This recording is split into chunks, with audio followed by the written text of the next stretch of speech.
अभी हमने देखा फर्स्ट सेशन में प्रॉब्लम सॉल्विंग के we try whenever the problem comes, जब कभी भी प्रॉब्लम आता है तब हम उसको रूट कॉज एनालिसिस करते हैं और ट्राई टू अंडरस्टैंड करते हैं कि कौन से कॉजेस है जिसकी वजह से मुझे प्रॉब्लम आ रहा है। एक बार हमको प्रॉब्लम पता चला, रूट कॉज पता चला क्या है, तो उसके ऊपर हमको बेसिकली एक्शन लेना पड़ता है। और these actions are segregated in three terms, probably correction, corrective action और प्रिवेंटिव एक्शन। तो एक एक करके हम ध्यान देने की कोशिश करेंगे कि एग्जैक्टली होता क्या है, राइट। थोड़ा सा आईएसओ डेफिनेशन में जाएंगे। First of all we will try to see what do you mean by correction. So correction क्या है? करेक्शन है action to eliminate detected non conformity. सबसे पहले जानने की कोशिश करेंगे नॉन कंफर्मिटी क्या होता है। सो नॉन कंफर्मिटी मतलब क्या? जिसको हम प्रॉब्लम बोल रहे हैं दैट इज बेसिकली मैं नॉन कंफर्मिटी। कुछ हो सकता है जैसे कि रिजेक्शन है, स्पेसिफिकेशन मीट नहीं कर रहे हैं, हमको रिजेक्ट करना पड़ रहा है पीस, या फिर रिवर्क करना पड़ रहा है, या फिर सिंपल लैंग्वेज में डेविएशन आ रहा है। So non conformity is basically what, कि हम प्रॉब्लम को कैसे डिफाइन कर रहे हैं। तो उस नॉन कंफर्मिटी को जो हमने डिटेक्ट किया है उसको एलिमिनेट करने के लिए जो हम इमीडिएट एक्शन लेते हैं that is basically called as an correction, right. So ये अगर सीक्वेंस से देखा जाए तो ये सबसे पहले एक्टिविटी होती है और उसके बाद करेक्टिव एक्शन बेसिकली फॉलो होता है। जरूरी नहीं है हमेशा ये पहले ही होना चाहिए, it can be worked along with the corrective action also. Generally जो हम पहले करते हैं that comes as an correction action.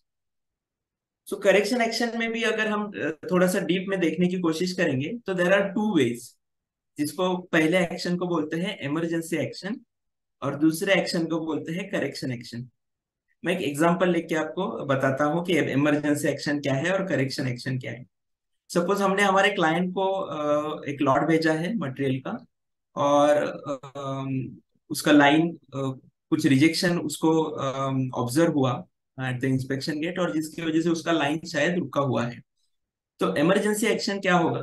So emergency action will be immediately हमको उसको जाके अच्छे पीसेस देने हैं जो रिजेक्ट नहीं होने वाले, जिसकी वजह से उसका जो लाइन रुका हुआ है वो चालू हो जाएगा, राइट।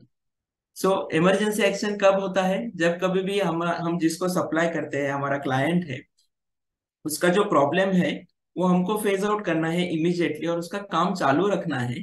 तो उसके लिए हम जो कुछ भी करते हैं वो इमरजेंसी एक्शन है।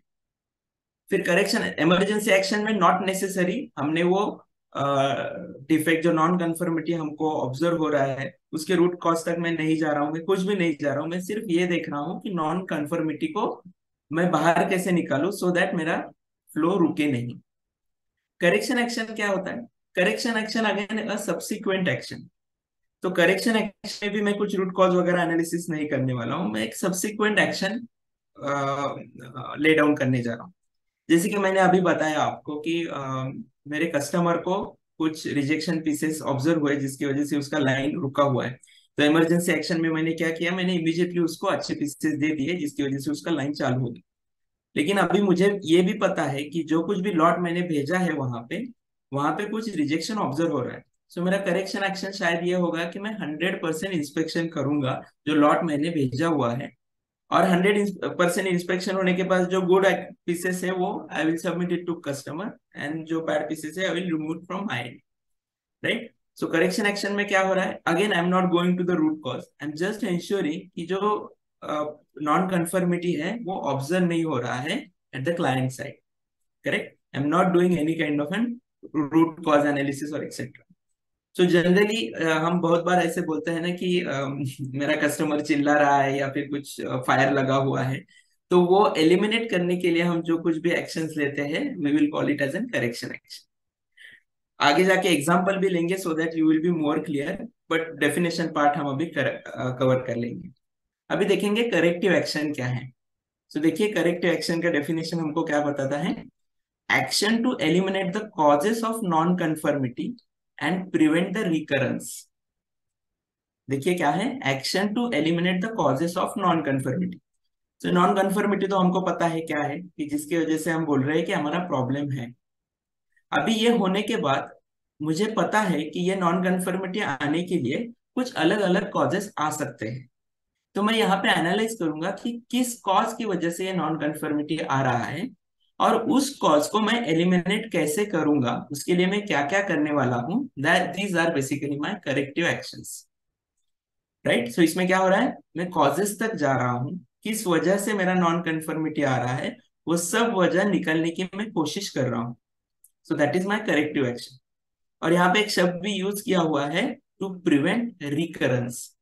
रिकरेंस मतलब क्या, एक बार प्रॉब्लम आया हुआ है, वो प्रॉब्लम फिर से नहीं आना चाहिए, इसके लिए मुझे जो कुछ भी करना है वो है मेरा corrective action.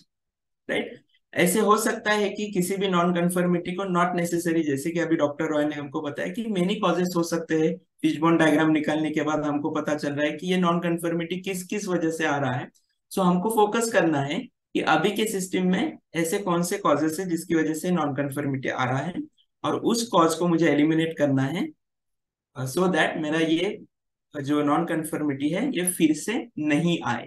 That is recurrence should not happen. अभी देखेंगे प्रिवेंटिव एक्शन क्या है। Action to eliminate the causes of potential non conformity और अदर पोटेंशियल अनडिजायरेबल सिचुएशन। देखिए यहाँ पे एक वर्ड यूज किया हुआ है, potential non conformity. Corrective action में क्या हुआ था, प्रॉब्लम आ चुका था और हम देख रहे थे ये प्रॉब्लम फिर से नहीं आना चाहिए। करेक्ट। प्रिवेंटिव एक्शन में क्या हो रहा है, प्रॉब्लम आया नहीं है, प्रॉब्लम पोटेंशियल है, पोटेंशियल मतलब आ सकता है। सो मैं पहले से ही ध्यान दे रहा हूं कि कौन से प्रॉब्लम आ सकते हैं, and based upon that I am taking some kind of an preventive action, जिसकी वजह से ये कॉज आए ही ना और मेरा प्रॉब्लम पिक्चर में ही नहीं आए। राइट, सो करेक्टिव एक्शन क्या बता रहा है, करेक्टिव एक्शन मुझे बता रहा है प्रॉब्लम आने के बाद फिर से प्रॉब्लम नहीं आने के लिए जो करना है that is corrective action. Preventive action मुझे बता रहा है कि प्रॉब्लम फर्स्ट प्लेस में आना ही नहीं चाहिए, उसके लिए जो मुझे एक्शन लेना है that is preventive action. That's why it is always, preventive action is always to prevent occurrence. Occurrence मतलब क्या, जो पहली बार होता है वो प्रिवेंट करने के लिए जो एक्शन हम लेते हैं वो प्रिवेंटिव एक्शन है। Whereas corrective action क्या है, corrective action is taken to prevent recurrence. So ये एक अगर हम फ्लो मैप करेंगे, अगर हम एक्शंस को देखेंगे तो इमरजेंसी एक्शन क्या है, जैसे कि मैंने अभी आपको बताया, action taken to restore flow.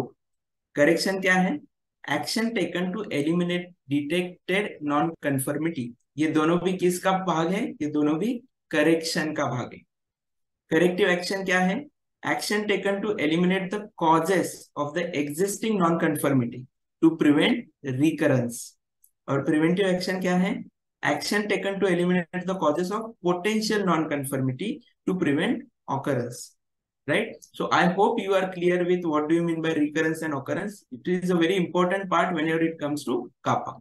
तो अभी हम तीन एग्जाम्पल लेंगे और देखने की कोशिश करेंगे डे टू डे लाइफ में से कि इसमें से करेक्शन क्या होगा, करेक्टिव एक्शन क्या होगा और प्रिवेंटिव एक्शन क्या होगा।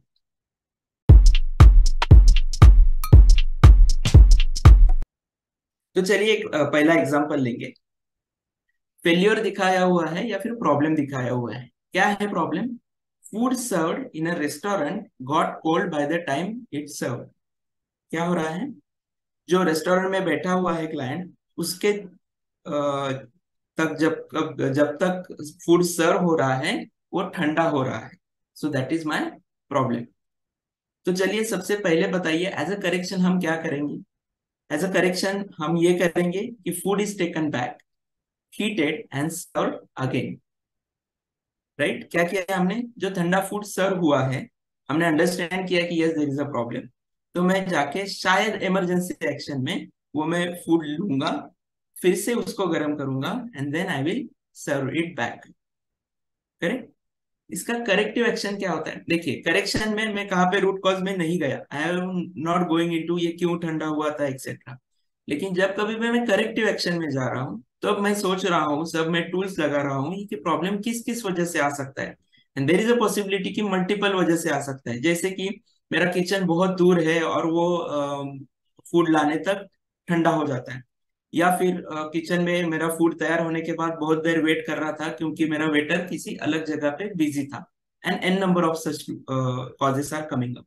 सो करेक्टिव एक्शन क्या फोकस करता है कि ये सब कॉजेस को एलिमिनेट मैं कैसे करूं, जिसकी वजह से ये ठंडा फूड फिर से रिकरेंस उसका नहीं हो, फिर से ये इश्यू नहीं आना चाहिए।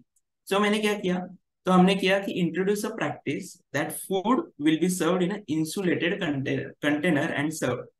तो जब कभी भी मेरा वेटर फूड लेके जाता है, तो वो जो कंटेनर होगा वो इंसुलेटेड होगा, तो जिसकी वजह से किचन में जो फूड तैयार हो रहा है वो इंसुलेटेड कंटेनर में गर्म रहेगा, एंड मीन टाइम वो वहां पे सर्व कर रहा है लेके वो गर्म ही सर्व कर पाएगा। करेक्ट। तो करेक्टिव एक्शन में मैं क्या कर रहा हूँ, मैं ये देख रहा हूँ कि ये ठंडा फूड सर्व फिर से नहीं हो, इसलिए मुझे क्या करना है। अभी देखिए प्रिवेंटिव एक्शन क्या है।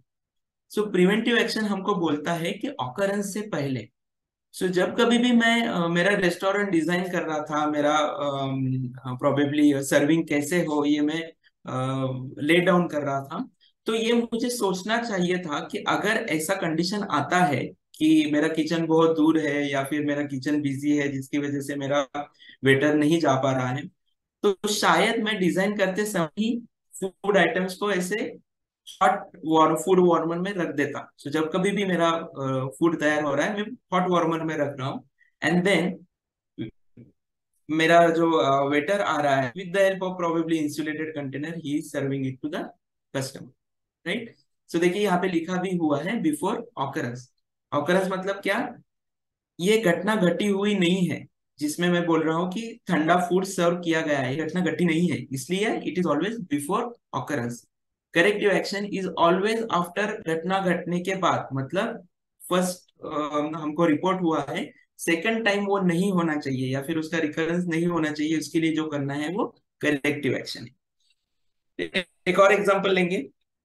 Passenger slips on a wait floor on a railway station and had a fall. कि रेलवे स्टेशन पे एक पैसेंजर गिर गया वेट फ्लोर से, और उसको चोट आई। सो बताइए करेक्शन क्या होगा। सबसे पहले इमरजेंसी एक्शन होगा कि शायद हम उसको फर्स्ट एड देंगे जिसकी वजह से वो शांत हो जाए, एंड देन करेक्शन होगा उसमें कि मैं मॉप लाऊंगा और वो साफ कर दूंगा, ड्राई कर दूंगा। So that is my correction. Corrective action क्या होना चाहिए।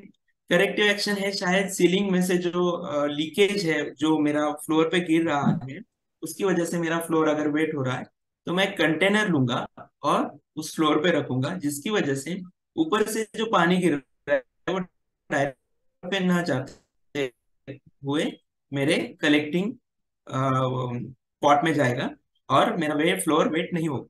एट द सेम टाइम मैं क्या करने वाला हूँ, जहां कहाँ पे भी ऊपर लीक है वहां पे मैं सीलिंग करने वाला हूँ। So that is my corrective action. So corrective action क्या इंश्योर कर रहा है, करेक्टिव एक्शन ये इंश्योर कर रहा है कि फिर से ये मेरा फ्लोर वेट नहीं होगा, जिसकी वजह से मेरा कोई भी पैसेंजर फिर से नीचे नहीं गिरेगा या फिर स्लिप नहीं होगा। So that is my corrective action. अभी प्रिवेंटिव एक्शन के बारे में देखेंगे। आइडिया क्या होता कि जब मैं डिजाइन कर रहा हूं तो मैं सीलेंट सब जगह पे लगा देता हूं, तो that would have been a preventive action की जिसकी वजह से ये इवेंट ऑकर ही नहीं होता।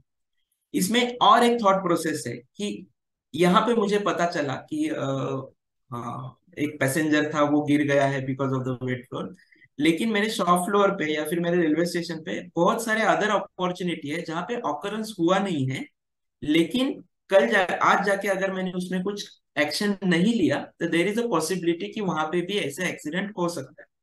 सो अगर ये मुझे पता चल रहा है यहाँ हुआ है, तो आई विल प्रोबेबली सी कि और कहाँ कहाँ पे ऐसे फ्लो लीकेज ऑफ पॉसिबिलिटीज है, तो वो मैं पहले से ही जाके क्लोज करने वाला हूँ, मैं पहले से ही वहां पे सील लगाने वाला हूँ। So that is my preventive action before occurrence.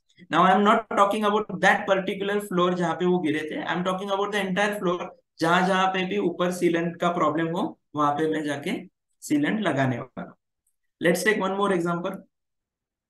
एक नया रेफ्रिजरेटर है जो क्लाइंट के पास डिलीवर किया गया है। It does not get cool due to leakage during transportation.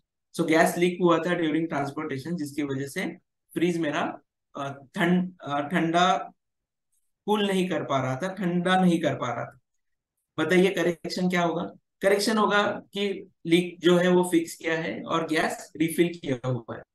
ऐसे भी हो सकता है कि ये पर्टिकुलर प्रोसेस के लिए शायद 2-3 दिन लगने वाले हैं, तो इमरजेंसी एक्शन में मैं शायद उनको एक और अलग फ्रीज दूंगा, टेम्पररी यूसेज के लिए वो यूज करेंगे। करेक्शन एक्शन में मैं जो वहां जहाँ पे कहाँ पे भी सील मेरा सॉरी जहाँ कहाँ पे भी मेरा लीकेज था वो मैं फिक्स करूंगा, गैस रिफिल करके फिर से वो फ्रीज दे दूंगा। So that is correction. Corrective action में मैं क्या करने वाला हूँ? करेक्टिव एक्शन में मैं देख रहा हूँ कि ये ट्रांसपोर्टेशन में अगर मेरा लीकेज हो रहा है तो उसके क्या क्या कॉजेस आ सकते हैं। सो प्रोबेबली है कि पैकेजिंग सिस्टम ठीक नहीं है, ट्रांसपोर्टेशन का व्हीकल जिस तरह की से मैं गाड़ी में रखता हूँ वो ठीक नहीं है, and in number of causes will come. So उन कॉजेस को और कम करने के लिए मैं जो कुछ भी एक्शन करने वाला हूँ that is my corrective action, like packaging and transportation design in such way to avoid damage. Preventive action क्या हो सकता था? अगर मैं पहले से ही ये जानने की कोशिश करता हूँ कि ये ट्रांसपोर्टेशन में लीकेज हो सकता है और मेरा पैकिंग सिस्टम ऐसे डिजाइन हो जाना चाहिए कि जिसकी वजह से प्रॉब्लम ना आए। इसका और एक प्रिवेंटिव एक्शन हो सकता है कि फ्रीज में मुझे ये ऑब्जर्व हुआ है और मैं an number of other devices भी दे रहा हूँ, तो उसमें ये प्रॉब्लम आ सकता है क्या, जैसे कि एसी है उसमें ये प्रॉब्लम आ सकता है क्या, तो उसका मैं पहले से ही केयर लूंगा जिसकी वजह से प्रॉब्लम ना आ पाए, जिसकी वजह से उसका ऑकरेंस नहीं हो पाए। राइट। सो ये तीन एग्जांपल थे। Let us take one more example of probably industry so that we will be able to correlate these things. So यहाँ पे एक प्रॉब्लम दिया हुआ है, डल और uneven plating observe at a customer side. So customer side में क्या observe हो रहा है? डल या फिर अनइवन प्लेटिंग ऑब्जर्व हो रहा है। सो बताइए उसका करेक्शन क्या होगा? Immediately correction will be replacement of faulty items, कि जहां कहाँ पे भी डल या फिर वो ऑब्जर्व हो रहा है वो मैं रिप्लेस कर दूंगा। वहां पे शायद 100% इंस्पेक्शन लगा दूंगा। So replacement might be an emergency action. वहां पे मैं 100% इंस्पेक्शन जो पहले से ही लॉट पड़ा हुआ है वो चेक करूंगा, that can be correction. Next step पे बेसिकली मुझे रूट कॉज फाइंड करना है कि किस वजह से ऐसे अनइवन प्लेटिंग या फिर डल प्लेटिंग आ रहा है। सो रूट कॉज से मुझे पता चला शायद कि मॉइस्चर एब्सॉर्ब हो गया है, एडिशनल मॉइस्चर एब्सॉर्ब हो गया एनवायरनमेंट से ड्यूरिंग ट्रांजिट। करेक्ट। अच्छा, तो ये रूट कॉज है, तो इसके ऊपर अगर मुझे ओवरकम करना है तो मुझे करेक्टिव एक्शन लेना पड़ेगा। जैसे कि मैंने बताया कि इट इज नॉट नेसेसरी कि करेक्टिव एक्शन एक ही होने चाहिए। क्यों? क्योंकि मेरे रूट कॉजेज भी ज्यादा ज्यादा हो सकते हैं। सो करेक्टिव एक्शन में देखिए मैंने क्या क्या लिखा है। मैंने शायद do extra plastic wrapping to avoid moisture catch, use VCP plastic as a packing material to avoid any possibility of chemical reaction, और use silica gel get introduce in order to absorb additional moisture from that particular packing. Right. So corrective action में क्या हो रहा है? जो कुछ भी causes मुझे पता चल रहे हैं जिसकी वजह से ये अनइवन प्लेटिंग ऑब्जर्व हुआ है एट अ क्लाइंट से, उसको ओवरकम करने के लिए मैं जो एक्शन ले रहा हूँ करेक्टिव एक्शन ले रहा हूँ। नाउ प्रिवेंटिव एक्शन क्या हो गया? प्रिवेंटिव एक्शन क्या बोलता है कि ऑकरेंस ही नहीं होना चाहिए। So before the problem I should be able to understand कि एनवायरमेंट का अगर कुछ को रिलेशन है, मॉइस्चर का को रिलेशन है, तो शायद आज मुझे ये प्रॉब्लम नहीं है, लेकिन जब कभी भी मैं वेट सीजन में, मानसून में जब कभी भी मैं ट्रांसपोर्ट करने वाला हूँ तो ऐसा इशू आ सकता है क्या? सो उस टाइम अगर मेरा पैकिंग एसओपी होता which is linked with my environmental condition, so that can be my preventive action. Correct. So this is about corrective action and preventive action. I will repeat again.